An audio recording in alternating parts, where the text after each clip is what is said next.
کیا آپ جانتے ہیں کہ پاکستان میں ایک خطاط اور پینٹر ایسا بھی ہے جس کی پینٹنگز نبی کریم صلی اللہ علیہ وآلہ وسلم کی جائے پیدائش اور مسجد نبوی صلی اللہ علیہ وآلہ وسلم کے قرآن سیکشن میں آویزاں ہے؟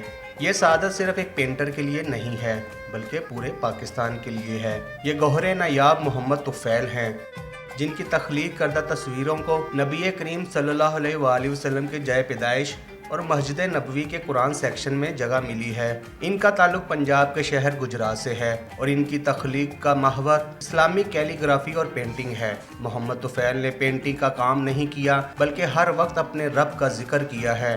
ربنا کا ایسا ورد اور ذکر شروع کیا کہ اسی اسم کی سینکڑوں نہیں ہزاروں پینٹنگز تخلیق کر دیں۔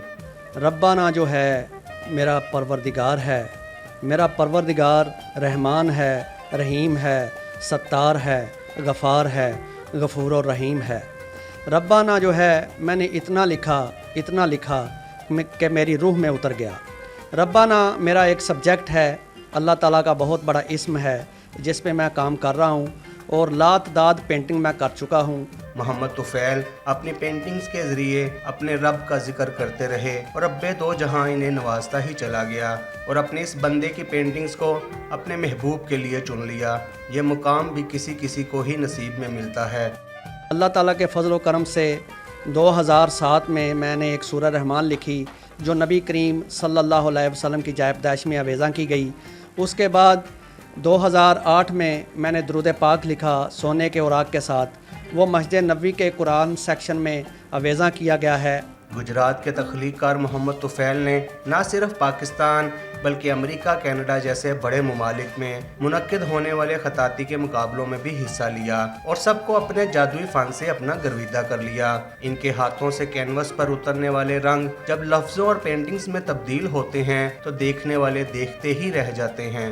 اللہ تعالیٰ نے مجھ پر بہت بڑے انعامات کیے ہیں۔ ایک چھوٹا سا انعام بھی اس نے مجھ پر کیا ہے کہ پچھلے دنوں ایک ایگزیبیشن ہوئی ہے، اس میں نے آل پاکستان فرسٹ پرائز لیا ہے۔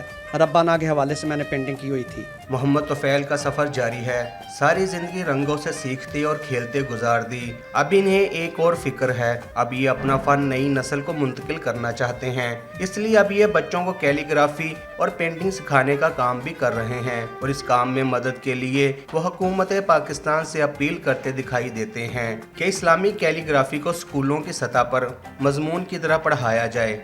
حکومت کو بھی چاہیے کہ اسلام اور اسلامی کیلیگرافی کی طرف توجہ دے تاکہ ہر جو مسلمان بچہ ہے اس فن کو سیکھے اور اس کو ایک سبجیکٹ کے طور پر ہر سکول میں ایک سبجیکٹ کے طور پر نافذ کیا جائے تاکہ بچوں کی روحانی اور اسلامی تربیت میں یہ بہت بڑا کام ہوگا اگر حکومت کرے تو۔